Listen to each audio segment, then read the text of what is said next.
সম্প্রতি একজন আলেম রাসূল করিম সাল্লাল্লাহু আলাইহি সাল্লামকে সংবাদ বাহক বোঝাতে গিয়ে সাংবাদিকের সাথে তুলনা করেছেন। বিষয়টি কতটুকু যৌক্তিক বলে মনে করেন? প্রথম কথা হলো যে নবী করিম সাল্লাল্লাহু আলাইহি সাল্লামের শানে, আল্লাহর শানে, দ্বীনের এ জাতীয় কোর ইস্যুগুলোতে কথা বলতে আমাদের অনেক ভেবেচিন্তে কথা বলতে হবে, অনেক দায়িত্বশীলতার পরিচয় দিতে হবে।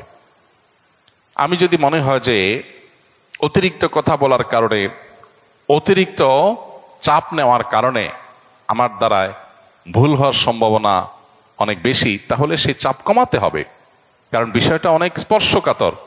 নবী করিম সাল্লাল্লাহু আলাইহি সাল্লামকে সাংবাদিক এটা কোনোভাবে বলা যায় না। তিনি সংবাদ ওহির বাহক ছিলেন, ওহির বার্তা পৌঁছে দিয়েছেন আমাদের কাছে। তিনি রাসূলুন আমিন, তিনি নবী আল উম্মি। তাকে আল্লাহ তাআলা যে সমস্ত উপাধিতে ভূষিত করেছেন, আমরা সেই উপাধিগুলো তাকে দেব। এর বাইরে আমরা নিজেরা কোনো উপাধি যদি দেই যে উপাধিটা তার শানকে ছোট করে, তাহলে সেটা তার শানের খেলাফ, তার শানের সাথে যায় না। মানুষ হিসাবে এরকম স্লিপ অফ টাং বা মানুষ হিসাবে এরকম বলার ভুল যদি আমাদের হয়, সাথে সাথে আমাদের সেটা স্বীকার করে ইস্তিগফার করা দরকার। আমাদের কেউই আমরা ভুলের ঊর্ধ্বে না, আমাদের সবারই কম বেশি ভুল হয়।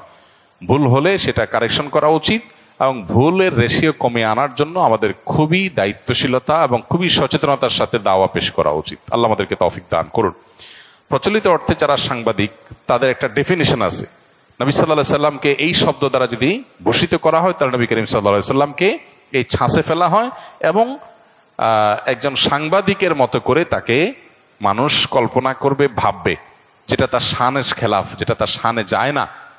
তিনি যে আল্লাহর পক্ষ থেকে পাওয়া প্রাপ্ত সংবাদ বা আল্লাহর পক্ষ থেকে প্রাপ্ত ওহী মানুষের কাছে পৌঁছে দিয়েছেন, এটা প্রচলিত অর্থে সাংবাদিকের সংবাদ পরিবেশন করার সাথে তুলনা করার মতো নয়।